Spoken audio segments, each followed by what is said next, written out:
podemos fazer é dedicar nossa vida a Ele em louvor e adoração. Quero convidar os irmãos a abrirem suas Bíblias na carta do apóstolo Paulo aos Filipenses, no seu capítulo 3, para nós meditarmos nessa noite. Filipenses, capítulo 3, texto extremamente conhecido. Nós vamos ler a partir do versículo 12 até o verso 16, texto que nos fala sobre a soberana vocação. Filipenses 3, dos versos 12 até o 16. Diz-nos assim o texto das Escrituras Sagradas: não que eu já tenha recebido isso ou já tenha obtido a perfeição, mas prossigo para conquistar aquilo para o que também fui conquistado por Cristo Jesus. Irmãos, quanto a mim, não julgo havê-lo alcançado, mas uma coisa faço, esquecendo-me das coisas que ficam para trás e avançando para as que estão diante de mim, prossigo para o alvo, para o prêmio da soberana vocação de Deus em Cristo Jesus. Todos, pois, que somos maduros, tenhamos este modo de pensar. E se em alguma coisa vocês pensam de modo diferente, também isso Deus revelará para vocês. Seja como for, andemos de acordo com o que já alcançamos. Até aqui. Vamos orar ao Senhor mais uma vez. Louvado seja teu nome, Deus, pela liberdade que temos de estar hoje nesse lugar, na tua igreja, reunido com os nossos irmãos, para celebrar o primeiro culto desse ano novo ao Senhor. Desde já, Senhor, nós queremos lhe pedir que esse ano seja um ano de aproximação para contigo, que nós desejemos aprender mais do Senhor, ouvir mais da sua palavra e sermos edificados de acordo com a tua vontade. Em específico, Deus, nesse momento em que nós vamos meditar nas Escrituras, cuida do nosso coração, que o Senhor mesmo abra a nossa mente para entendermos a exposição das Escrituras e que o Senhor mesmo faça do nosso coração um solo fértil para receber a boa semente, de maneira, Deus, que a tua palavra venha frutificar em nós. É assim que nós oramos em nome de Jesus. Amém e amém.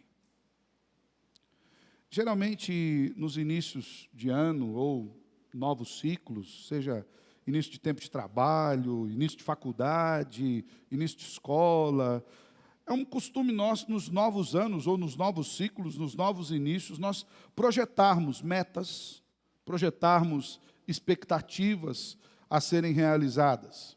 Alguns, para esse novo ano, projetaram algumas metas, como emprego. Quero melhorar meu emprego, pastor. Eu vou procurar algo novo, ou vou me capacitar melhor para algo melhor para a minha vida e para a minha família. Um melhor salário. Outros, planos familiares. Tem alguns irmãos aqui que nós até estamos orando por eles aí, que estão planejando filhos para esse ano de 2023. Estudos, né? Alguns querem entrar na faculdade, fazer vestibular, ou querem sair da faculdade, né? Porque são dois desafios. O desafio de entrar e o desafio de sair. Tem gente que tem por projeto, se o Senhor for servido em ser gracioso, conseguir sair da faculdade esse ano. Outros, planos financeiros, de conquistas, de compras, enfim.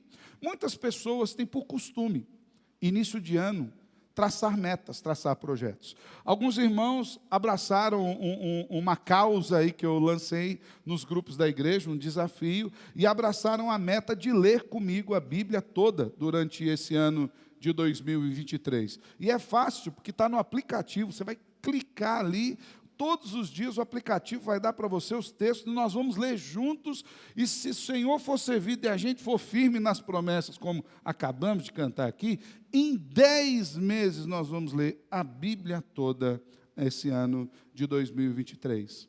Metas, projetos, expectativas, sonhos. Mas será que nessas expectativas nós temos projetado algo para a nossa espiritualidade? Ah, pastor, o senhor acabou de falar de leitura de Bíblia, estamos certo. Em tese, sim.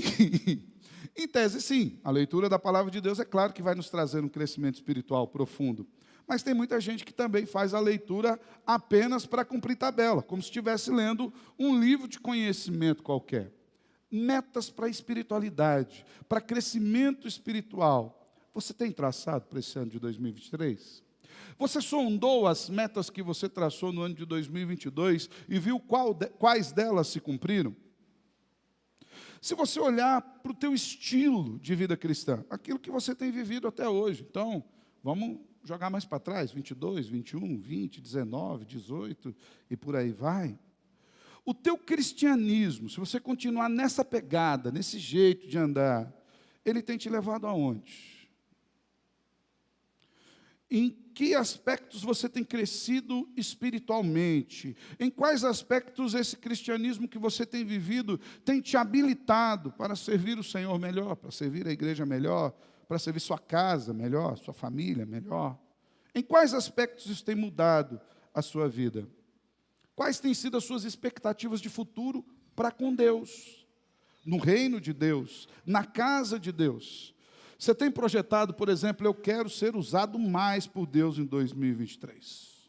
Então eu quero juntar uns amigos para dar discipulado. Eu quero orar mais, eu quero ter mais paciência em 2023, porque é uma boa meta, né? Quero ter mais paciência, mais longânimo. Eu quero dar um bom testemunho em 2023. Qual a sua expectativa? Quais metas espirituais você tratou para esse ano? Você traçou para esse ano de 2023. Muitos cristãos, eles não têm conseguido traçar metas voltadas para o reino de Deus, porque as suas vidas estão completamente envoltas por todas as demais coisas que nos cercam nesse mundo. Então, quando nós falamos de metas espirituais, muitas pessoas falam, pastor, mas isso é perda de tempo. Eu tenho mais é que ganhar dinheiro, eu tenho mais que correr atrás das coisas que vão me fazer bem. Como se a espiritualidade fosse algum departamento da nossa vida que a gente só visitasse de domingo à noite, que não é algo assim de suma importância. Nesse capítulo 3, que nós lemos aqui, da carta do apóstolo Paulo aos Filipenses, Paulo ele está descrevendo uma mente espiritual. Paulo está descrevendo o que deve pensar um cristão quando ele vai observar a sua própria vida. Paulo está descrevendo uma mente que busca aprender quais são os desígnios de Deus e aquilo que Deus quer para a sua vida, para que ele possa colocar-se nos objetivos que Deus tem para a sua própria vida. Para isso, Paulo descreve o seu passado, se você for ler os versículos anteriores desse texto, até porque Paulo está fazendo uma conclusão aqui, ele está falando, não que eu tenha. Você percebe que Paulo vem tratando de alguns assuntos nos versículos anteriores. Então, Paulo vem traçando uma análise da sua vida a partir do capítulo 3, até que ele chega aqui no versículo 12.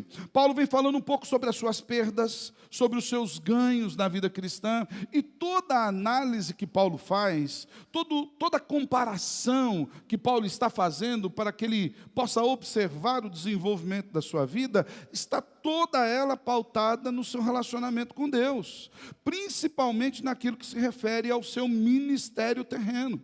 Paulo entende que a sua vida como um todo é uma vida de serviço, não necessariamente ou única e exclusivamente por ele ser apóstolo do Senhor, mas por ele ser um servo de Deus que está envolvido com toda a obra de Deus onde quer que ele vá. Nesses versículos que nós lemos, Paulo fala da sua caminhada para o alvo, e esse alvo ele já deixa muito bem determinado, que é Cristo Jesus. Paulo não tem outro alvo. O objetivo dele é parecer-se mais com Jesus. A figura que Paulo utiliza para alcançar esse alvo, não apenas nesse texto, talvez nesse texto até de uma maneira menos clara, por assim dizer, mas nas cartas paulinas ele gosta muito de usar a linguagem de um atleta. Se você for ver, por exemplo, 1 Coríntios 9, dos versos 25 a 27, 1 aos Tessalonicenses, capítulo 2, dos versos 19 a 20. A segunda carta que ele escreve a Timóteo, no seu capítulo 2, versículo 5. E não apenas Paulo, mas o próprio autor de Hebreus, alguns alguns atribuem o escrito de Hebreus a Paulo, mas nós não temos essa afirmação a fazer. Mas o próprio autor de Hebreus, no capítulo 12, dos versículos 1 a 3, também descreve essa ideia de progresso, de disciplina, de um atleta que busca cada dia aperfeiçoar-se. Paulo aqui, ele não sugere de maneira alguma que nós consigamos alcançar o céu por mérito próprio, mas que nós mostremos disciplina na vida de espiritualidade. Porque em todas as áreas da nossa vida nós nos disciplinamos. Quem quer um curso melhor vai ter que estudar, fazer um vestibular, entrar na faculdade, vai ter que tirar a nota, nem que seja o mínimo, senão ele não sai de lá. Há que se ter uma disciplina mínima, para que se alcance qualquer tipo de objetivo, no seu trabalho, na sua casa, na sua família. Todos nós precisamos nos disciplinar. Acontece que quando nós falamos de espiritualidade, parece que a gente trata a vida espiritual com um certo desleixo, com um certo descuido. E Paulo, ele usa muito bem essa figura do atleta, daquele que se disciplina, e essa figura ela tinha um peso muito interessante para aqueles irmãos que estavam lendo as cartas paulinas, principalmente no primeiro século, porque aqueles irmãos eles estavam vivendo num mundo muito influenciado pela cultura grega. E naquele mundo antigo, influenciado pela cultura grega, aqueles que podiam participar das Olimpíadas, ou seja, os atletas, eles tinham algumas características muito peculiares. Primeiro, que cada atleta representava uma nação. Nós temos isso até os dias de hoje. Segundo, o atleta tinha que ser livre, não podia ser escravo. Tinha que ser alguém livre. E nesse sentido, Paulo usa essa figura, e quando os seus primeiros leitores leiam as suas cartas, quando ele dava essa ideia de disciplina atlética, eles já entendiam que o cristão está representando também uma pátria, a pátria celeste. E que o cristão em Cristo Jesus, ele também foi feito livre. Paulo deixa muito bem claro, nós lemos aqui no versículo 13, ou melhor, no versículo 12, Paulo diz que ele corria para conquistar aquilo para o que ele fora conquistado por Cristo Jesus. Então, essa perspectiva de Paulo é bastante propícia, pois todo cristão, eu e você, fomos arregimentados numa corrida rumo ao alvo, que é Cristo Jesus. E esse é um processo de santificação. É um processo onde nós vamos progredindo na salvação que nós já recebemos em Cristo Jesus. Mas daí vem uma pergunta. Se nós traçarmos metas de espiritualidade, eu espero que nós as tracemos, como nós vamos alcançar esse alvo? Como nós vamos alcançar o alvo de nos parecermos com Jesus?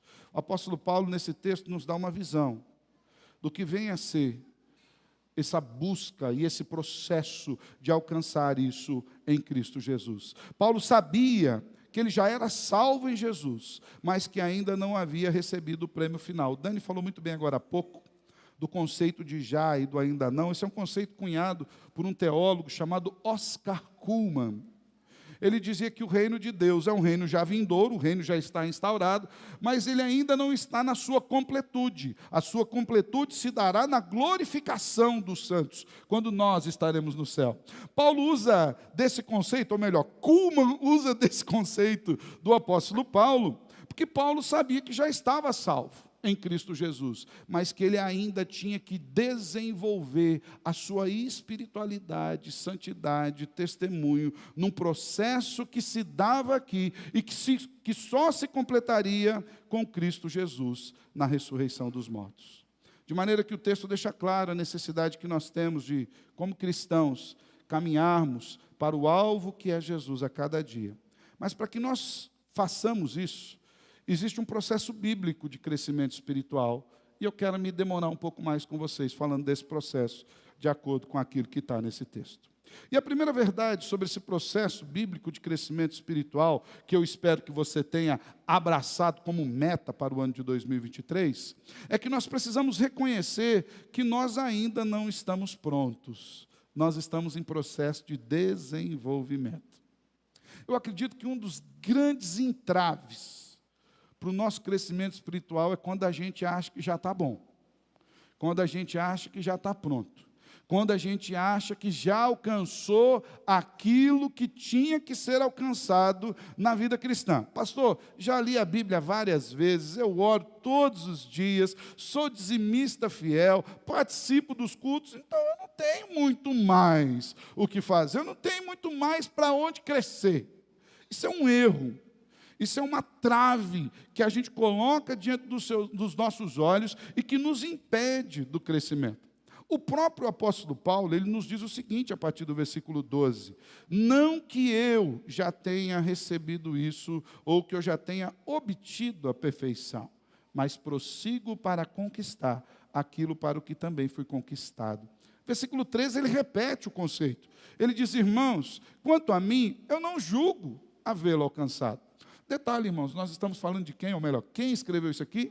O próprio apóstolo Paulo. É claro que Paulo é homem como nós. Paulo é pecador como nós. Mas eu me arrisco a dizer que ele é um pecador de uma categoria diferente. Pelo menos alguns degraus acima da categoria de pecadores na qual nós estamos inclusos. A graça foi necessária para a vida dele, tal qual é para a nossa vida. Mas aqui nós estamos vendo um homem levantado por Deus para escrever uma grande parte do Novo Testamento, para expor o Evangelho com teologia pura, da qual nós bebemos até os dias de hoje, dizendo que ele não se considerava alguém perfeito, ele não se considerava alguém que já houvesse alcançado todos os seus objetivos. Eu sei que talvez nós, é duro dizer isso, mas às vezes nós somos atrapalhados pela nossa boa teologia. Como assim, pastor? Nós cremos que uma vez que você é salvo, está resolvido. Você está sempre salvo. O problema é que tem muita gente que entende esse conceito de salvação de uma maneira mundana e não de uma maneira bíblica. Não são poucos os crentes que falam assim: já que eu sou salvo, vou viver em pecado. Ora, isso não é o pensamento de um salvo. O pensamento do salvo é: já que eu sou salvo, vou viver para a glória de Deus. Eu fui salvo. Mas a gente tem uma visão um pouco errada da interpretação disso. A certeza da salvação, na verdade, ela deve trazer segurança para nós, para quando falharmos, para quando deslizarmos, para os nossos dias maus. A certeza de que a obra é feita em nós sempre apesar de nós, e não por nossa causa. A certeza da salvação não pode trazer nem arrogância a cada um de nós, de maneira que nós olhemos o mundo como superiores e o mundo como inferior, nós como superiores e o mundo como inferior. E também essa certeza da salvação não pode de maneira alguma trazer displicência para a nossa vida espiritual.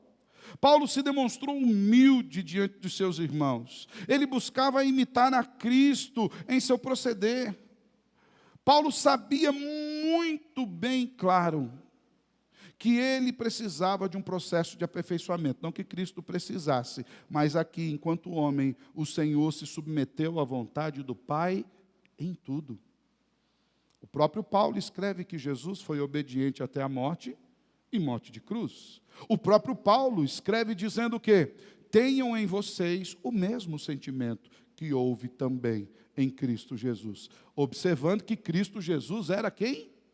Deus. Mas não considerou que o fato de ser Deus fosse algo ao qual ele pudesse se apegar como ferramenta de desobediência ao próprio Deus.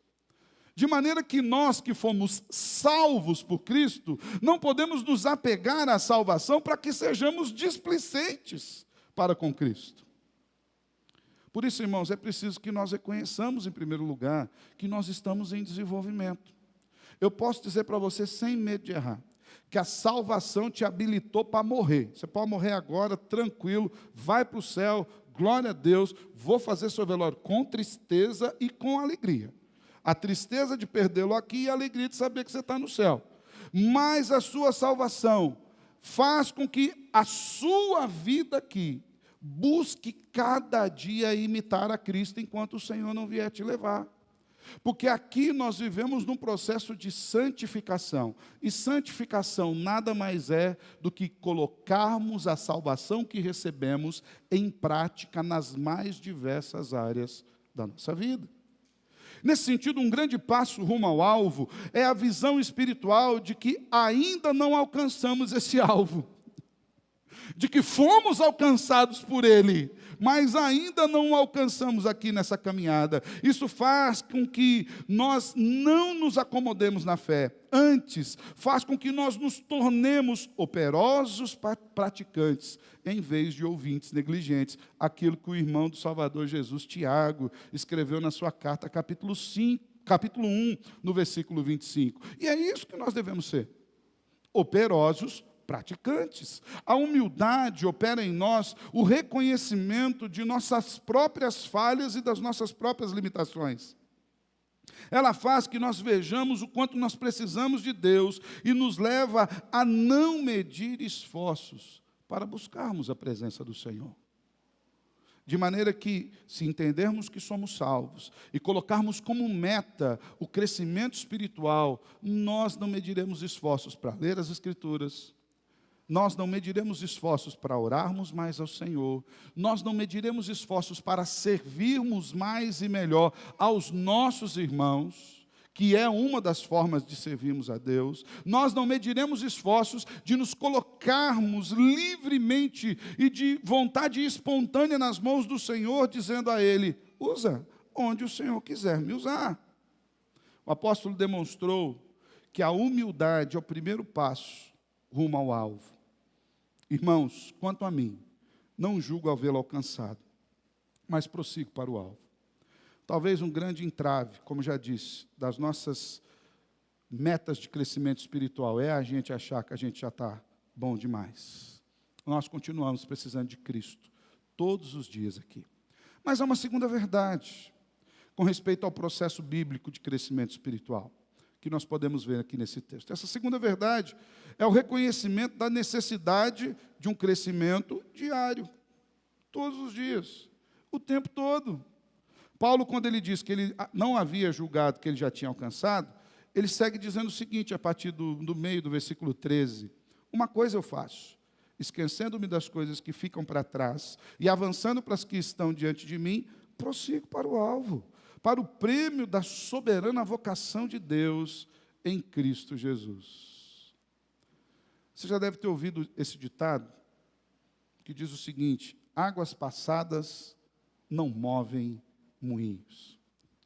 Esse ditado, ele aplica-se muito bem à realidade de crescimento espiritual de cada um de nós. Eu arriscaria dizer que ele é quase uma verdade espiritual para as nossas vidas. De maneira que nós não podemos viver a espiritualidade que a gente alcançou ontem. Nós não podemos viver daquilo que nós fizemos para Deus ontem, daquilo que nós já fomos no passado. Ah, pastor, mas lá atrás eu já fiz tanta coisa. Lá atrás eu já participei de tantos grupos. Lá atrás eu fiz isso. Lá atrás eu fiz aquilo. E aqui eu não estou dizendo que o vigor da idade, que tem o seu pico e depois ele vai baixando, ele não vai nos tirar de algumas dessas atividades. Não é isso, irmãos.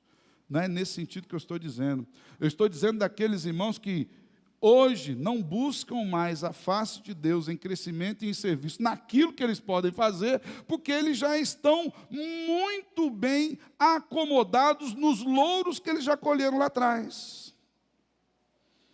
Eu gosto muito da figura do Caleb, amigo de Josué, aquele que foi sondar a terra prometida com Josué. E dentre todos os espias que ele foram, somente ele e Josué, quando voltaram, diante de um relatório muito difícil. Detalhe, irmãos, o relatório era difícil, mas era verdadeiro, tá? Não tinha mentira no relatório. Lá os filisteus estavam, era uma terra difícil, mas eles não olharam para as dificuldades, eles olharam para o Senhor e falaram: eia, subamos, conquistemos, o Senhor nos chamou. Esse mesmo Caleb, lá na frente, vários anos depois, 40 anos mais tarde, depois que Josué já havia entrado em Canaã, conquistado a terra de Canaã, e agora ia fazer a divisão da terra de Canaã, quando chegou a Caleb que Josué faria a divisão, Caleb já tinha para lá de 80 anos de idade, e ele disse para Josué: vamos lá, eu vou lá com você dividir essa terra. Eu me sinto com o mesmo vigor de 40 anos atrás. Por quê? Porque o Senhor está comigo. Se Ele falou que eu vou fazer, eu vou fazer. Deus é aquele que nos renova. Foi lido aqui, vou citar mais uma vez, o Salmo 1, aquele que serve, aquele que teme ao Senhor, aquele que não anda no conselho dos ímpios, não se detém no caminho dos pecadores, nem se assenta na roda dos escarnecedores, aquele que tem o prazer na lei do Senhor, é como árvore plantada junto ao ribeiro. Dá fruto sempre, o tempo todo. É preciso, irmãos, que nós abandonemos as coisas que de fato ficaram para trás. Desde os louros do passado, até também a vida de pecado, os desejos de pecado. Quando Paulo fala que ele deixava para trás, ele se esquecia das coisas que estavam para trás, dentre essas coisas Paulo esquecia do seu passado, que muito provavelmente o acusava o tempo todo. Paulo foi convertido na estrada de Damasco com cartas contra os cristãos. Paulo os aprisionava. Alguns morreram debaixo da égide de Paulo. O primeiro mártir da era cristã morreu com a aprovação do apóstolo Paulo. É muito possível que isso o assombrasse, mas ele sabia que isso não era a identidade dele, de quem ele era. Ele fora refeito em Cristo Jesus. Paulo não era mais o perseguidor, agora ele era o apóstolo. Nós não podemos fazer da fé uma espécie de amuleto para alcançarmos os desejos e os objetivos do velho homem. Nós temos que abandonar a vida de pecado para trás. Lembra que eu falei da má interpretação da boa teologia? Uma vez salvo, salvo para sempre, então eu vou pecar? Má interpretação da boa teologia. Uma vez salvo, salvo para sempre, debaixo da segurança do meu Salvador, eu vou servi-lo com alegria, porque Ele vai me usar apesar de quem eu sou. É preciso deixar o velho homem na cruz do Calvário. É preciso abandonar os antigos hábitos e sondar as motivações. Da mesma maneira que é preciso deixar para trás as antigas conquistas. Nós temos que continuar sendo frutíferos para o Senhor com aquilo que Ele nos tem dado hoje. Senhor, onde eu posso servir hoje? Já falei para os irmãos que há anos atrás, eu estava ainda no seminário, e eu era seminarista da Igreja Presbiteriana de Astorga. O pastor Paulo Epifânio, que está aqui, era pastor de Apucarana na época, presidente do presbitério. Hoje ele vai ter um tempinho conosco aqui. Eu estava na Igreja de Astorga e, naquele ano, um dos trabalhos de história da igreja, eu tive a oportunidade de escrever a história da Igreja de Astorga, que estava completando 50 anos. Eu aproveitei para traçar a história de toda a entrada do presbiterianismo no Brasil, em específico no norte do Paraná. E fiquei muito feliz, porque ali eu descobri, por exemplo, que na região norte do Paraná, muitos familiares da minha esposa, da Patrícia, estavam envolvidos nessa chegada do presbiterianismo.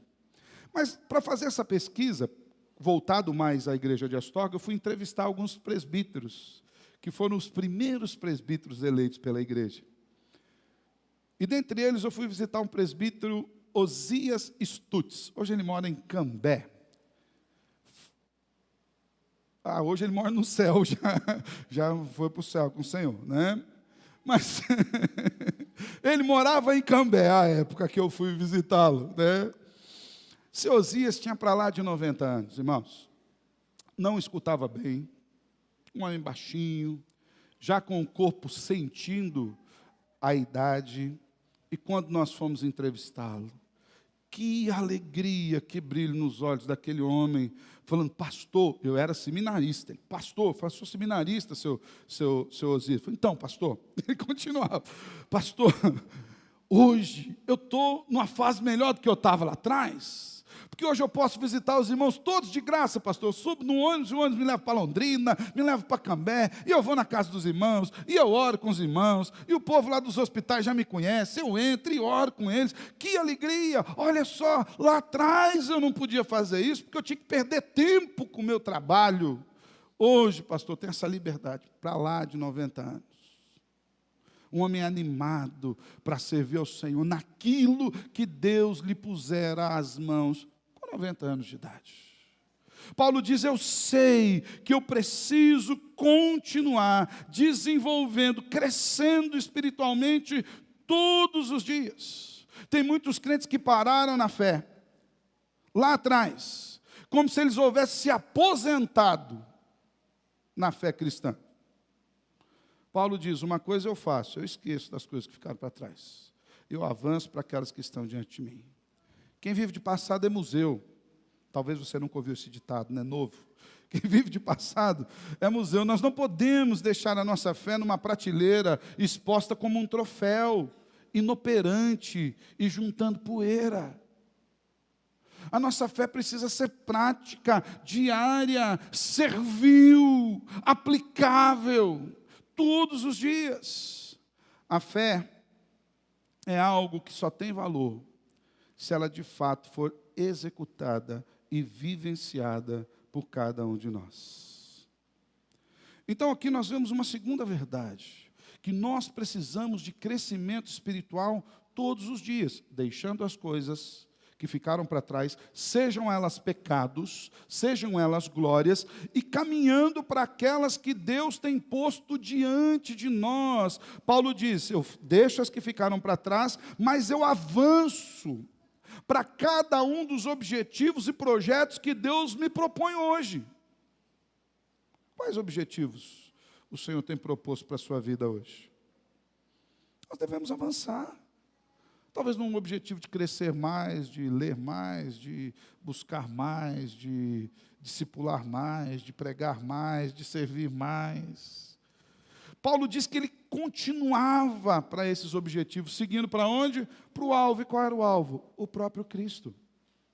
O alvo de Paulo era Cristo. Versículo 14, ele diz que em Cristo ele receberia o prêmio da soberana vocação.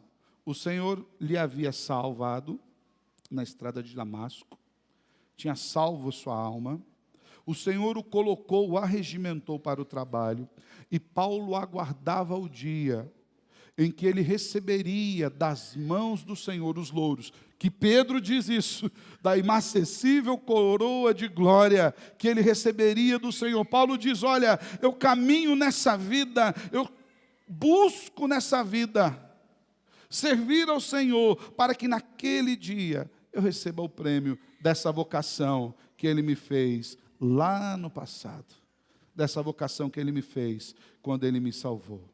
É preciso olhar para frente, para aquilo que Deus tem para nós na frente. Às vezes nós temos a tendência, isso é natural de nós, irmãos, porque a gente é limitado, fraco e pecador. A gente tem a tendência de olhar para trás, as coisas que já foram, as coisas que não existem mais, os desejos do passado. E às vezes nós nos prendemos nisso, esquecemos que o Senhor tem muito mais para nos dar de coisas boas, de bênçãos, no futuro com Ele. Seja para amanhã cedo, seja para daqui 10 anos, nós não sabemos quantos dias o Senhor ainda nos dará. Mas nós precisamos entender que quantos dias nós vivemos no Senhor, que todos eles sejam dias de crescimento e desenvolvimento espiritual. Duas verdades nós vimos aqui, sobre esse crescimento espiritual que eu espero que nós estejamos buscando. A primeira delas é que nós precisamos reconhecer que não estamos prontos ainda. A segunda delas é que a gente precisa entender a necessidade de um crescimento e desenvolvimento diário.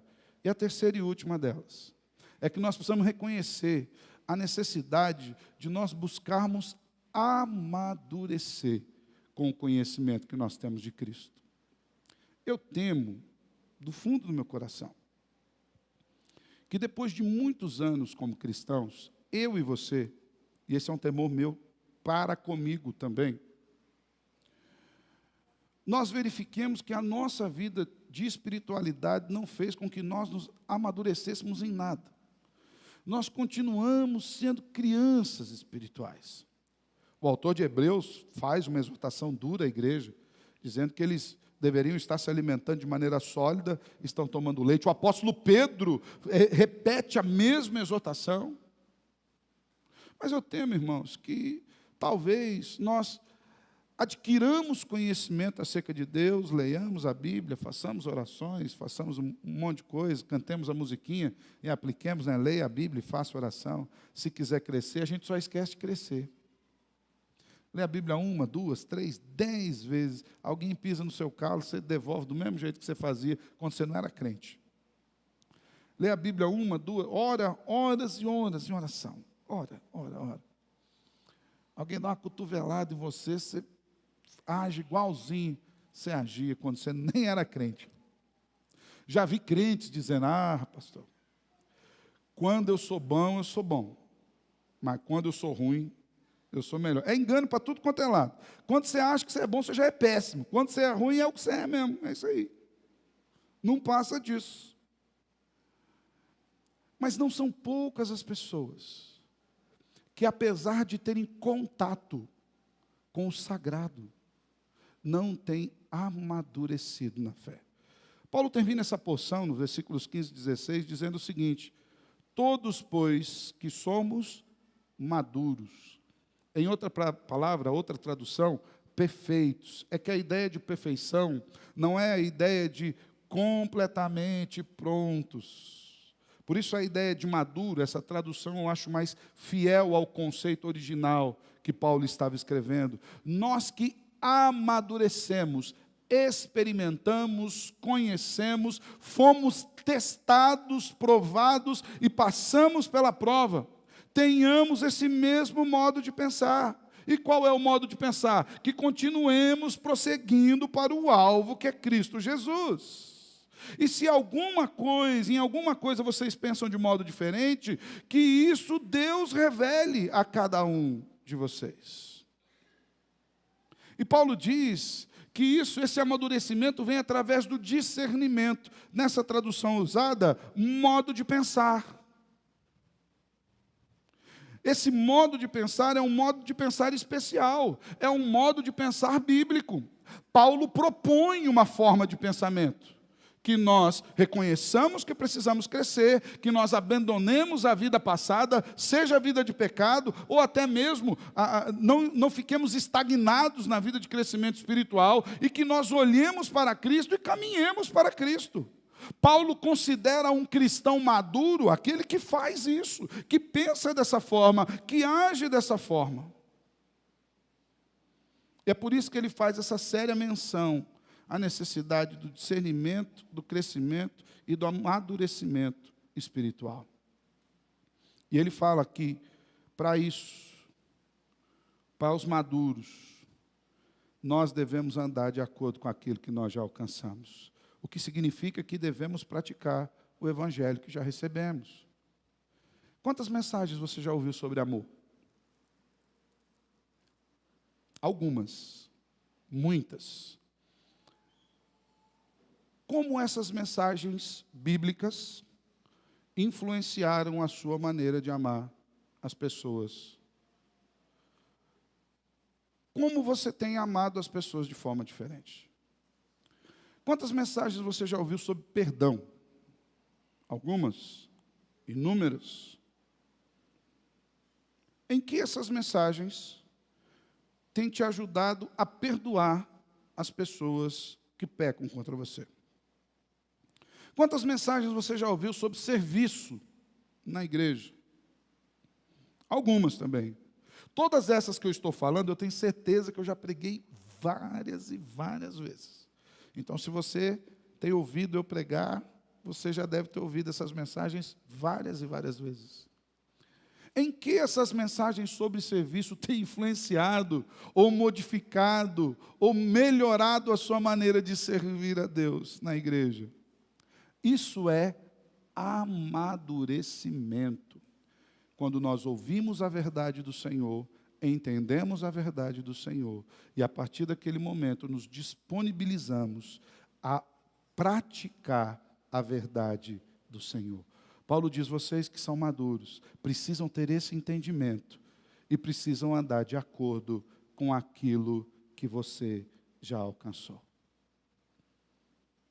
É preciso que a igreja, irmãos, discirna a vontade de Deus. E a vontade de Deus é que nós nos pareçamos com Cristo Jesus, a cada dia, todos os momentos. Eu não sei quais metas você traçou para o ano de 2023. E eu não quero incentivar a desistir de nenhuma delas, a não ser que elas sejam pecaminosas. Todas as pecaminosas, você fala, Senhor, vou riscar isso aqui não vai virar, não é bom. Não é uma boa meta. Mas as metas de crescimento nas diversas áreas da sua vida, é um incentivo que você mantenha. Mas não abra mão de crescimento espiritual para 2023. Não abra mão de conhecer mais a Deus, para que você possa servi-lo melhor. Veja bem, quando eu falo conhecer mais a Deus, não é para você ficar arrumando treta na internet. E também de uns anos para cá, depois dos 500 anos da reforma, a gente arrumou uma galerinha aí que está dando trabalho. Eles estão trabalhando contra a reforma. Porque quando tiveram conhecimento, desprovido de espírito, ou melhor, desassociado de espiritualidade, e vai para a internet brigar com gregos e troianos. Não é para isso. Não é para que você tenha embates teológicos com seus irmãos, ou com quem você vai discipular. Em vez de falar de Jesus, você fica ali naquele embate, aquele entrave teológico. Não é isso. Mas se você recebeu conhecimento, em oração, que você coloque em prática, diária, discernimento do que Deus quer para você. Quando nós não temos discernimento espiritual, nós somos parecidos com crianças. E Paulo diz que nós devemos ser maduros. Criança ainda não está habilitado para serviços pesados. Adultos são pessoas que Deus usa para a glória do seu nome. Meu desejo de fato é que nós abracemos essas metas de crescer no ano de 2023. Que ao final desse ano você fala assim, pastor, estou servindo melhor do que eu servi em janeiro, hein? Lembrei da mensagem do dia 1º, estou servindo melhor. Pastor, estou amando melhor do que eu amava lá dia 1º. Estou perdoando melhor do que eu perdoava dia 1º. Estou orando mais do que eu orava dia 1º. Pastor, eu estou entendendo a Bíblia melhor do que eu entendi dia 1º. Tinha uns textos que eu olhei lá, pastor, falar um negócio sem, só a graça do Salvador mesmo, hein? Precisava quase que de uma revelação mais do que especial para que eu entendesse. Mas, pastor, eu tenho lido a Bíblia em oração e o Senhor tem se revelado a mim. Quiçá eu e você cheguemos ao dia 31 de dezembro de 2023, cumprindo essas metas espirituais. Não para que sejamos mais salvos, não tem como. Não dá para aumentar a quantidade de salvação. Não existe ninguém que é meio salvo. Eu pergunto, se alguém é meio salvo, se ele morrer hoje, qual metade vai para o céu? Qual metade fica? Não tem. Não tem meio salvo. Mas nós podemos chegar no dia 31 de dezembro mais santos. Ainda que não estejamos mais salvos, podemos chegar mais santos, mais parecidos com Cristo Jesus. Que possamos nós, cheios de humildade, olhando para o futuro, para aquilo que o Senhor tem para nós, libertos do nosso passado, seja ele de pecado, seja ele de glórias cristãs que ficaram lá atrás, com o coração cheio de discernimento espiritual, cheio de maturidade, avançarmos rumo ao prêmio da soberana vocação em Cristo Jesus, parecidos cada vez mais com Cristo, ansiando cada vez mais a glória, servindo cada vez mais e melhor o Salvador, para a glória dele mesmo. Que possamos, como corpo de Cristo aqui na terra, viver de forma a mostrar Jesus a todos aqueles que se achegam a nós, quer seja através dos nossos atos e principalmente através das nossas palavras. Que as pessoas vejam Cristo, que nós cresçamos nele, para a glória dele, hoje e sempre. Amém? Quero orar com você.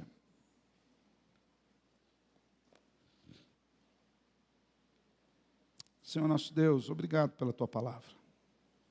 O Senhor tem sido um Deus tão bondoso com a gente, de maneira que o Senhor tem permitido que nós estudemos as Escrituras e aprendamos da Sua verdade.